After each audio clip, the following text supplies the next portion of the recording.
Let's get intentional about our ethics. Let's get into it.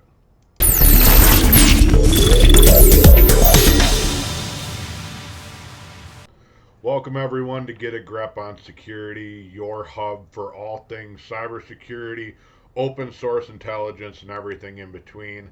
My name's Pete. Today, we're going to be talking about ethical considerations and open source intelligence. I know, what a weird and odd topic to really start off a channel with all of the flashiness and techniques that I could demonstrate and ninja wizardry, Lord of the Rings, House of the Dragon, whatever you want to call it, sort of techniques that are out there to really blaze trails both in open source intelligence and cybersecurity. Why would I pick ethical considerations of open source intelligence to be one of my first videos that I put together for Get a Grep and the YouTube channel?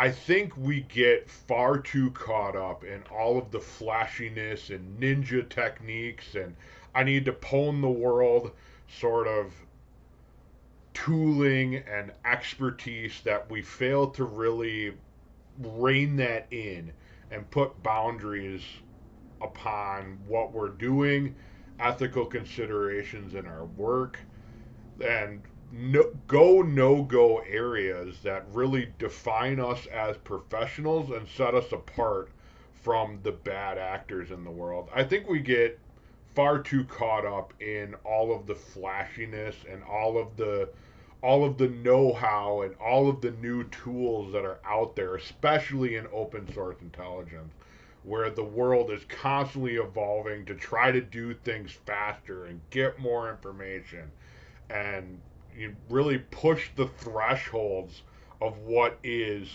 quote unquote open source intelligence, as broad as that field may be, that we really don't take a step back and address that Jurassic Park problem. Just because you can doesn't mean you necessarily should.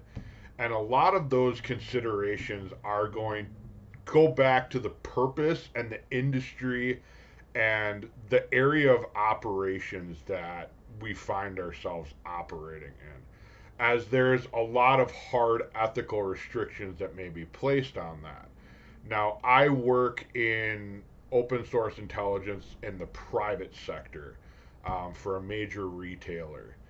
There are a lot of hard ethical restrictions that are placed on me. Um, to not put both myself and the organization at risk. And a lot of that is going to factor in differently when you look across the different career paths. My restrictions are definitely going to be different from someone that works in like counterterrorism, works in government intelligence. For example, there's not a whole lot of leeway for me to do dark web kind of ninja things on the dark web and the deep web to really look into that, because my organization has stated that they're not willing to accept that risk. So, really having those open conversations where you find yourself operating in open source intelligence is critical to really determine the proper scope of how you can operate, as well as some of the go no go zones. Don't go beyond your capabilities either. Don't bill yourself as something you're not, because a lot of times when you stretch those boundaries into areas that you're not 100% comfortable with, your operational security can fall off a cliff. A good example of that, going back to the dark web. Do you really know how the Tor process works? Um, have you put systems in place to really protect yourself from that? And is that an area you're actually comfortable going into? Sometimes ethical considerations just come down to your comfort level of going into particular areas. One of the biggest considerations in this is the problem of what we call active open source intelligence versus the more passive. Let me define that a little bit. Active open source intelligence is going out and say you have like a social media account, right? So going out, getting added to that person's friends list, having conversations back and forth, really like going that extra step beyond what you can just gather in a more passive manner. What I mean passive is, can I get it through a Google search? Can I get it through means where I don't necessarily have to interact with the target of my investigation? Whereas active open source intelligence, you're actually engaging with your target on a meaningful level. And where those problems really come in is, are we coercing the target? And are we operating under false pretenses? A lot of that comes down to like, is this going to be admissible, and is this really open source information that we're able to gather from the target? You talk about, I operate in the US, so we talk about um, the concept of entrapment. Is, are we essentially going beyond simple kind of question and answer arguments when we get into like, are we causing a situation for the target in which there's really no way out for them? If we go far deep in our false pretenses to the point where we're actually like coercing information. And we don't even have to like directly interact with the target. Even like going back to the social media example, getting added to someone's friends list and being able to see information that isn't necessarily open, hidden pictures, hidden information, information that is, you're required to go that extra step. How comfortable are you with doing that? Me personally, all my OSINT is passive. Um, and I've gotten very good at doing passive OSINT to the point where I can get some of that information that would cause others to have to go active. And really develop your skills that way, so you don't have to engage in active OSINT if you don't have to. A lot of that's going to be inadmissible. Think about it as walking down the street and seeing a house that's very interesting. You can look at it from the sidewalk. You can walk all the way around it on the sidewalk, or in publicly accessible areas. It doesn't mean you can go up to the house and start looking in the windows and checking to see if the doors are locked. Because once those things are open, in the court's eyes, they can't be closed again. Um, Again, your mileage may differ in yours and your organization's comfortability level, both ethically and legally, to engage in those active OSINT capabilities. So tread lightly is all I'm saying there. There's a lot of ethical gray areas that I consider areas that at least should give us pause when we talk about ethical approaches to our OSINT. One of those techniques is called password knocking. Now, what password knocking entails is going to like a social media site and say we have an email or a phone number. What password knocking entails is that we then use that information in like a forgotten password field, to obtain a phone number or an email address by essentially pretending to be our target and requesting a new password. You can even go as far as to try passwords and hashes that you may have found, to attempt to gain the password. Now, these fall hard in active open source intelligence gathering techniques. Not something I would recommend doing.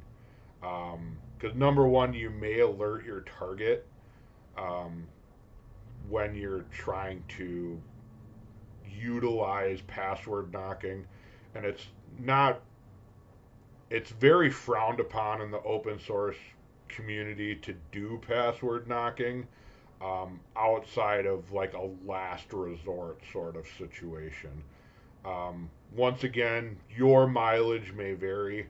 I've known people that have had success with password knocking in like child abduction, child exploitation cases.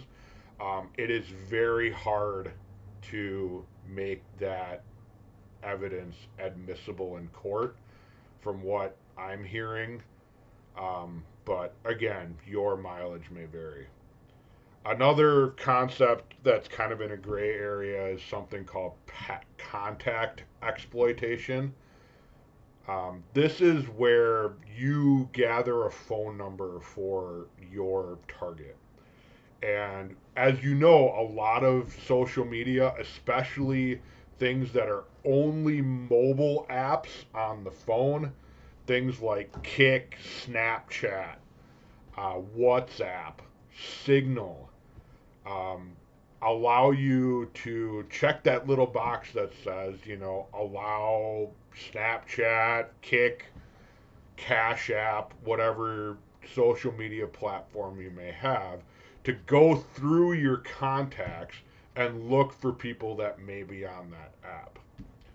So theoretically, one could simply get a burner phone, add the contact information for the target, along with all of these social media apps in a burner phone or an Android emulator or something like that, and look to see if that number shows up on common social media that may be app only. Now, this is a lot less gray, quote unquote, than password knocking. I have done contact exploitation in the past, and it's yielded some great results for me.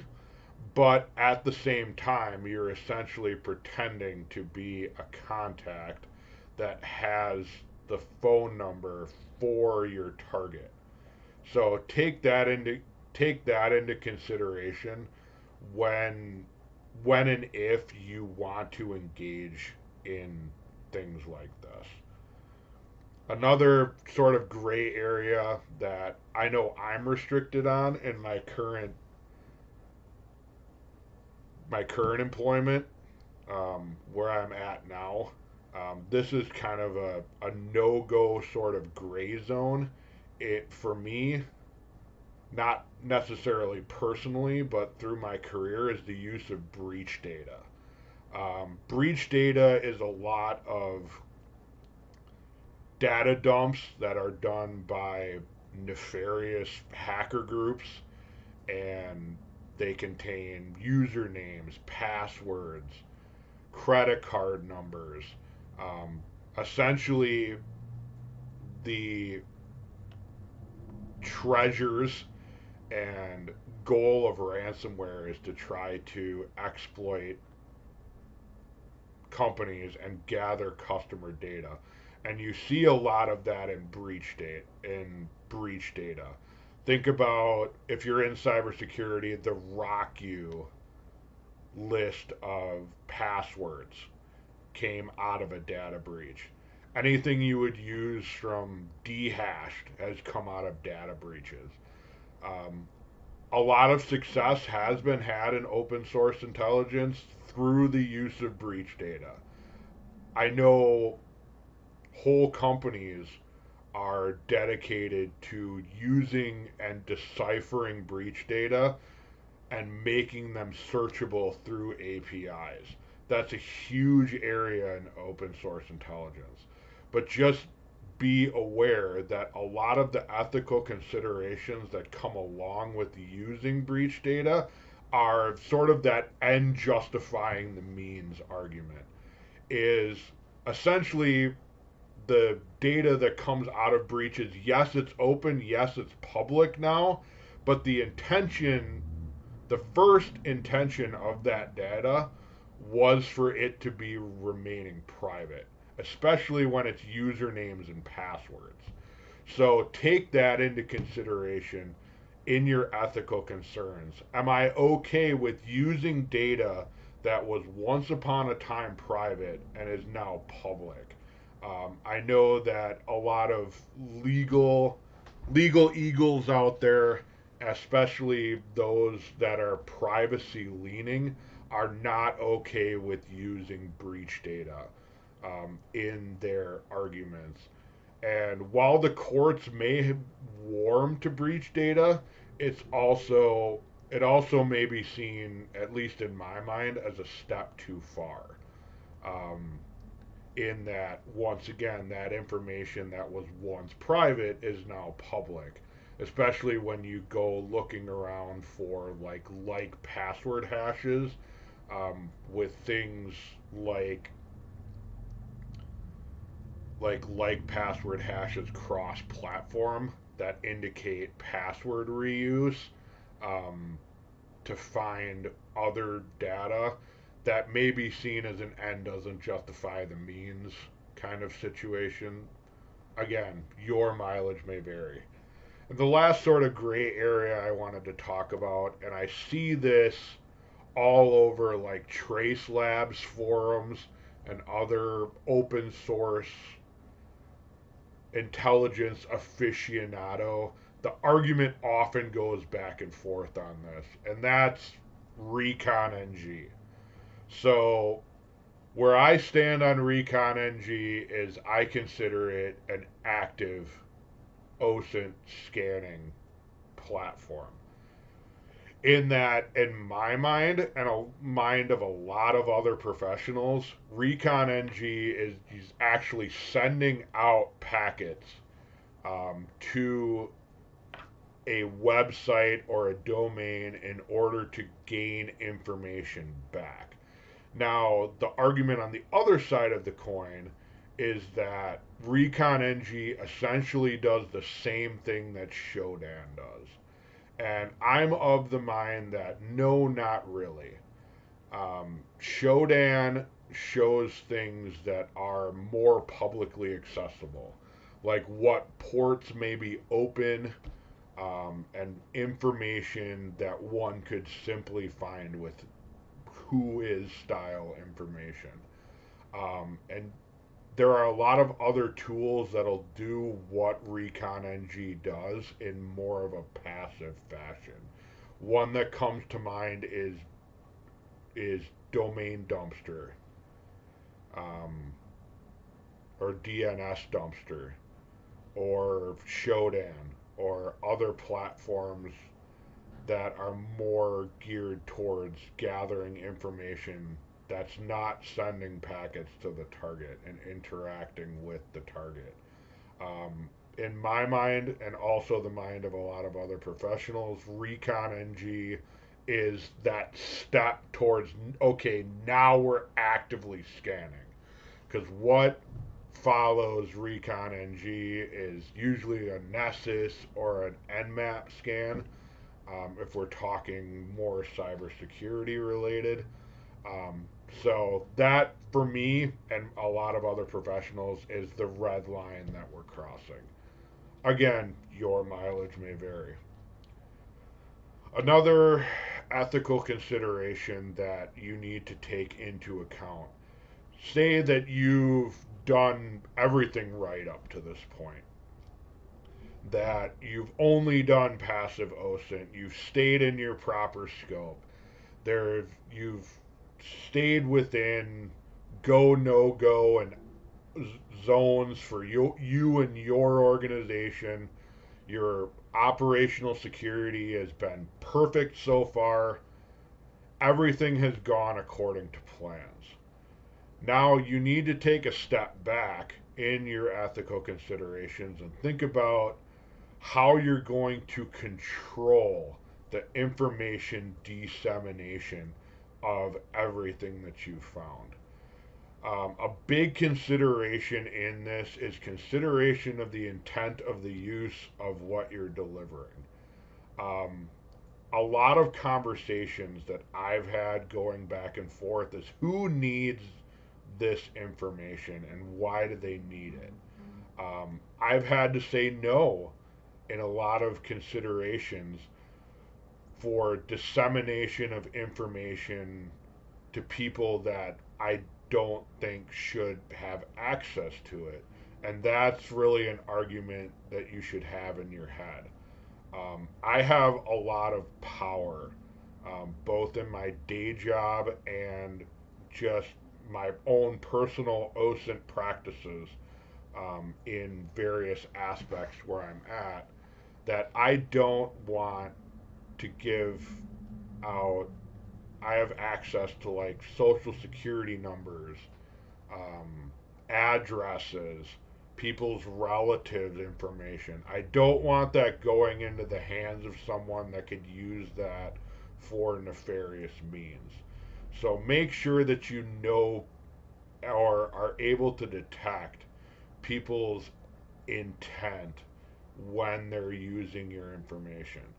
Now, this is more of maybe a private concern rather than a public facing open source intelligence sort of question that you need to ask yourself.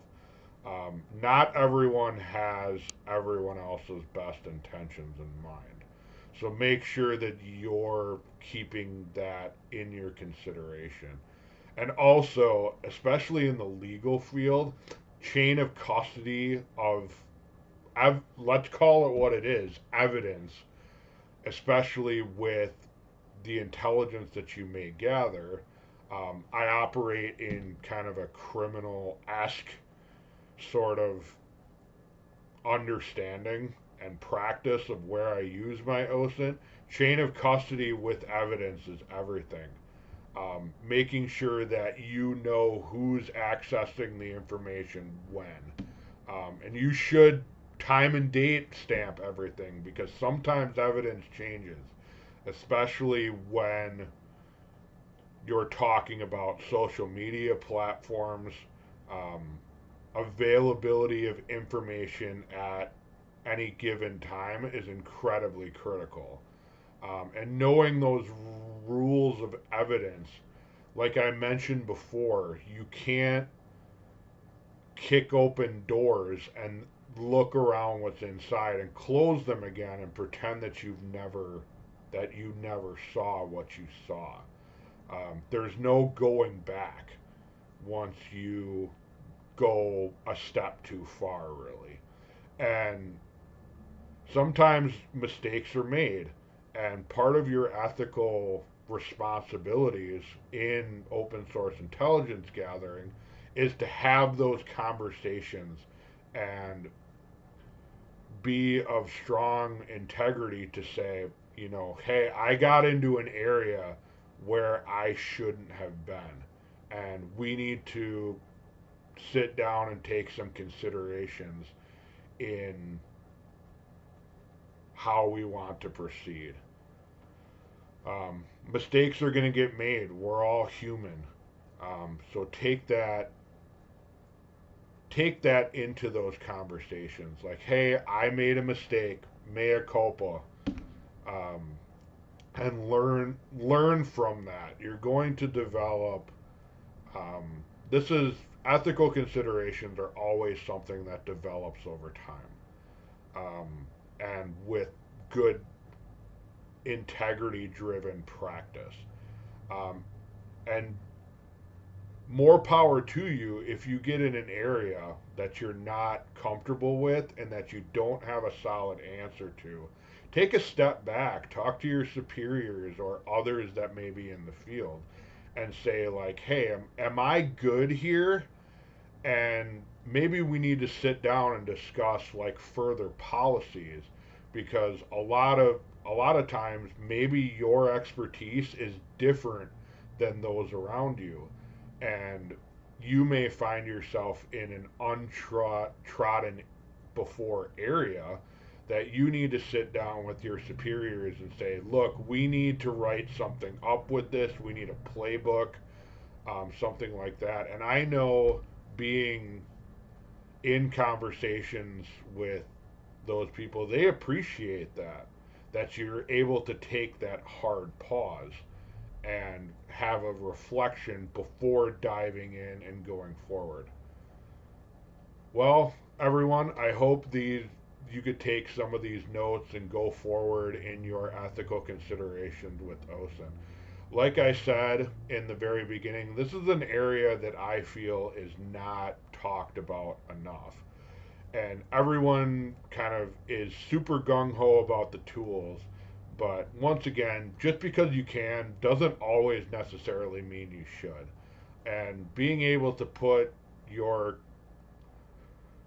skills in check with ethical considerations and having those hard conversations sometimes are really going to save you in the end and are ultimately going to make you a better practitioner.